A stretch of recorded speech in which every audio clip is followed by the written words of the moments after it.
Magandang buhay! Sa video na ito ay ipapakita ko sa inyo ang paggawa nitong DIY waterer at ang ating daily routine dito sa aking munting manukan.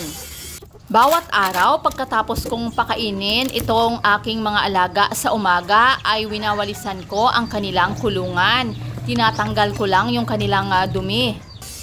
Pero ngayong araw ay lilinisin ko ng tubig itong kanilang kulungan dahil medyo mainit nga. Sasamantalahin ko na ang pagkakataon.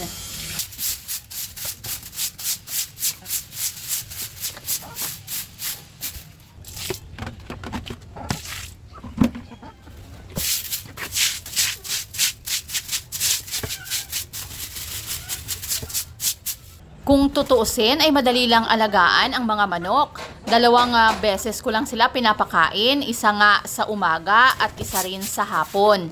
Sa pagpapakain naman ay kailangan consistent ka sa oras. Sa umaga ay 6:30 ko sila pinapakain at sa hapon naman ay bandang alas 5. Para maiwasan na ma-stress ang ating mga alaga ay kailangan pare-parehas ng oras sa bawat araw ang ating pagpapakain. Ang napapansin ko sa mga manok ay alam na alam nila kapag oras na ng kanilang pagkain. Sa kanilang inumin naman ay nagbibigay ako ng Vetracin at least 2 to 3 times a week. Kadalasan ay plain water lang at minsan naglalagay din ako ng bawang o kaya naman ay oregano sa kanilang inumin. Napaka-importante pala sa pag-aalaga ng mga manok ay panatilihing malinis ang kanilang kulungan. Yung nadadakot kong dumi sa kanilang kulungan araw-araw ay inilalagay ko sa aking compost bin. Gagamitin ko itong pataba dito sa aking mga pananim kagaya nitong talong, sibuyas at sili. Dahil malakas na silang uminom ay umorder ako sa Shopee nitong automatic poultry chicken water drinker cup. Gagawa kami ng DIY automatic waterer nila. Ang kagandahan kapag may automatic drinker ang ating mga manok ay pwede natin silang iwanan at hindi na tayo mag-aalala na mauubusan sila ng inumin.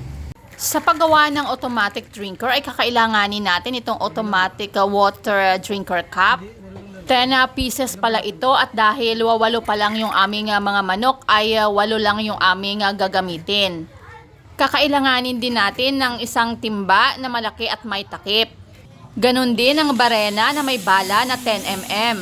Mamarkahan natin yung ating bubutasan para at least ay pantay-pantay yung kanilang distansya. Pagkatapos mabutasan lahat ay lilinisin naman natin yung mga plastic na nakadikit pa sa timba para malapat natin ng maayos ang automatic drinker cup.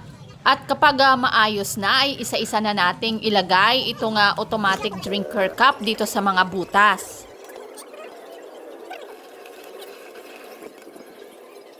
Nilagyan ko na nga kaagad ng tubig ito para matesting ko na sa aking mga alagang manok.